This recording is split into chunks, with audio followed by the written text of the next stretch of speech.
Hi ಎಲ್ಲರಿಗೂ ನಮಸ್ಕಾರ. Welcome back to my YouTube channel. ಯಾರೆಲ್ಲ ನನ್ನ ಚಾನಲ್ಗೆ ಫಸ್ಟ್ ಟೈಮ್ ವಿಸಿಟ್ ಮಾಡ್ತಾ ಇದ್ದೀರಾ, ಪ್ಲೀಸ್ ಚಾನಲ್ನ ಸಬ್ಸ್ಕ್ರೈಬ್ ಮಾಡ್ಕೊಳ್ಳಿ. ನಾನಿವತ್ತು 7 ತಿಂಗಳು ಮೇಲ್ಪಟ್ಟ ಮಕ್ಕಳಿಗೆ ಒಂದು ವೆಯ್ಟ್ ಗೇನ್ ಆಗುವಂಥ ಒಂದು ಪೌಡರ್ನ ಮನೆಯಲ್ಲೇ ಹೇಗೆ ಮಾಡೋದು ಅಂತ ತೋರಿಸ್ತಾ ಇದ್ದೀನಿ.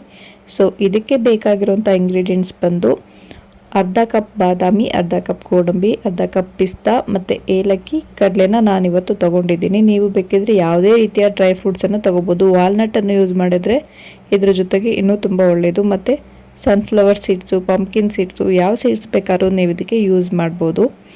ಮೊದಲಿಗೆ ಒಂದು ಬಾಣಲಿನ ಬಿಸಿಯಾಗೋಕ್ಕೆ ಇಟ್ಟು ಅದರಲ್ಲಿ ತಗೊಂಡಿರುವಂತಹ ಬಾದಾಮಿಯನ್ನು ಹಾಕ್ತಾ ಇದ್ದೀನಿ. ಬಾದಾಮಿಯನ್ನು ಹಾಕಿ ಲೋ ಟು ಮೀಡಿಯಮ್ ಫ್ಲೇಮ್ನಲ್ಲಿ ಇಟ್ಟು ಅದನ್ನು ನೀಟಾಗಿ ಡ್ರೈ ರೋಸ್ಟ್ ಮಾಡ್ಕೋಬೇಕಾಗುತ್ತೆ. ಸೊ ನಾನಿಲ್ಲಿ ಫಸ್ಟ್ ಬಾದಾಮಿನ ಹಾಕಿ ಒಂದು 3 ನಿಮಿಷ ಡ್ರೈ ರೋಸ್ಟ್ ಮಾಡ್ತಾ ಇದ್ದೀನಿ.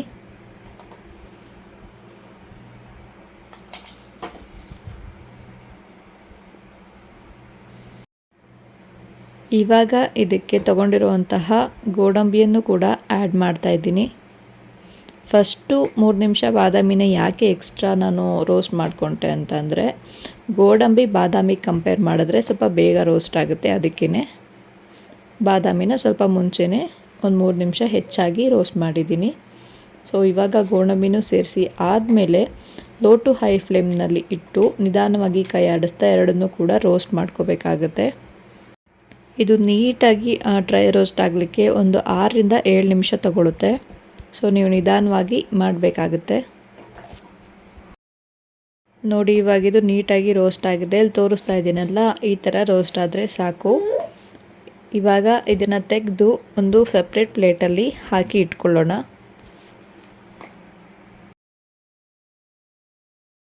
ನೆಕ್ಸ್ಟು ಪಿಸ್ತಾನು ಕೂಡ ನಾವು ಡ್ರೈ ರೋಸ್ಟ್ ಮಾಡ್ಕೋಬೇಕಾಗುತ್ತೆ.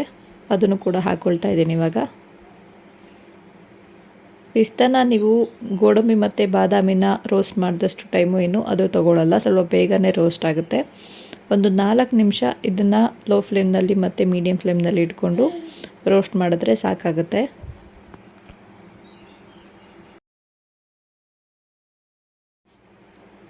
ಇದ್ರ ಜೊತೆಗೆ ನಾನಿವಾಗ ಒಂದು ಏಲಕ್ಕಿನೂ ಕೂಡ ಆ್ಯಡ್ ಮಾಡ್ತಾ ಇದ್ದೀನಿ. ಯಾಕೆಂದರೆ ಇದು ಫ್ಲೇವರು ತುಂಬ ಚೆನ್ನಾಗಿ ಬರುತ್ತೆ, ಮಕ್ಕಳಿಗೆ ಇಷ್ಟ ಆಗುತ್ತೆ. ಹಾಗೆಯೇ ಡೈಜೆಷನ್ಗೂ ಕೂಡ ತುಂಬ ಒಳ್ಳೆಯದು ಅಂತ ಒಂದು ಏಲಕ್ಕಿನೂ ಕೂಡ ಆ್ಯಡ್ ಮಾಡಿದ್ದೀನಿ.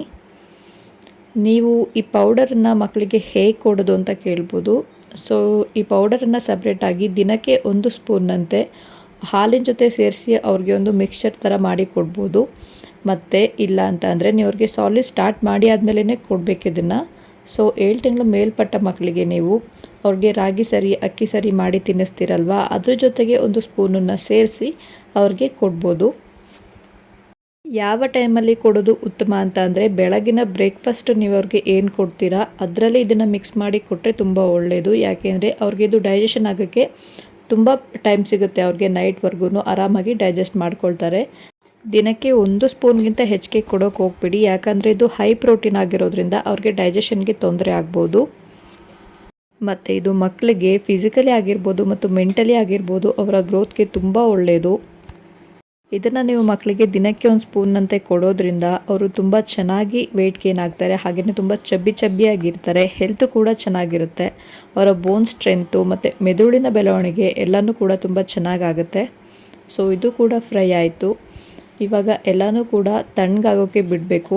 ಅದು ಬಿಸಿ ಇದ್ದಾಗಲೇ ಅದನ್ನು ಪುಡಿ ಮಾಡೋಕ್ಕೆ ಹೋಗಬೇಡಿ. ನೀಟಾಗಿ ತಣ್ಣಗಾಗೋಕ್ಕೆ ಬಿಟ್ಬಿಡಿ ಅದನ್ನು.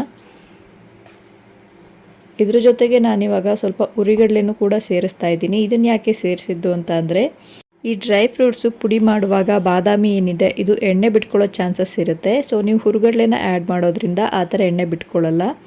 ಇವಾಗ ನುಣ್ಣಗೆ ಪುಡಿ ಮಾಡಿ ಆಗಿದೆ. ಇದನ್ನು ಪುಡಿ ಮಾಡಿ ಆದಮೇಲೆ ಇದನ್ನು ಒಂದು ಏರ್ ಟೈಟ್ ಕಂಟೈನರ್ನಲ್ಲಿ ಸ್ಟೋರ್ ಮಾಡಿ ಇಡಬೇಕು. ಸೊ ಈ ವಿಡಿಯೋ ನಿಮಗೆ ಇಷ್ಟ ಆಗಿದ್ದರೆ ವಿಡಿಯೋಗೆ ಒಂದು ಲೈಕ್ ಮಾಡಿ. ಹಾಗೆಯೇ ನನ್ನ ಚಾನಲ್ನ ಪ್ಲೀಸ್ ಸಬ್ಸ್ಕ್ರೈಬ್ ಮಾಡ್ಕೊಳ್ಳಿ.